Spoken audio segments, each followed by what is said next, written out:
Over the years, I've done a lot of long canoe trips, and I've always relied on topographic maps to help me navigate where I am. So what I've done in the past is to photocopy them and then tape them together and then run them through a laminator.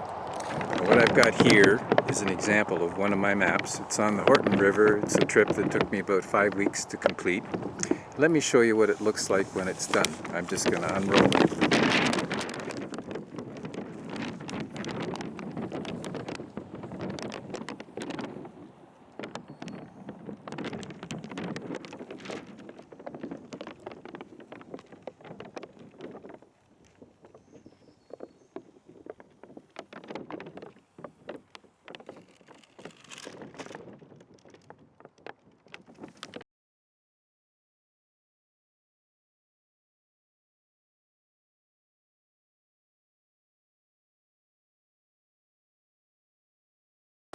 So this is the map that I use for long trips. Again, it's laminated, all put together.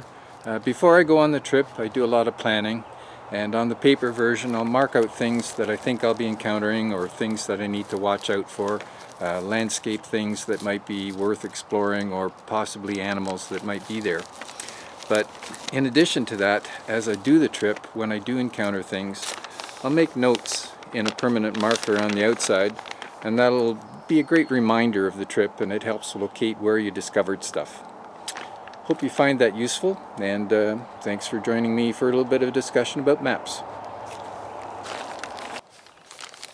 One of the neat things about doing your maps this way is that you can have a roll from where you've started and another roll from where you're going, and if you take those two and hold them together with a piece of cord or a bungee cord or something along those lines, as you're traveling along, you can just simply unroll the map, and that'll give you a good 2 hours worth of paddling ahead of you. And as you're moving, you can just keep scrolling it along and keep track of where you are.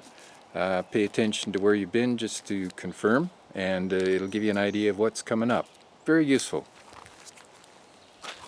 Rivers rarely flow in the kind of straight line that would make it easy to put them inside the long roll of the laminator.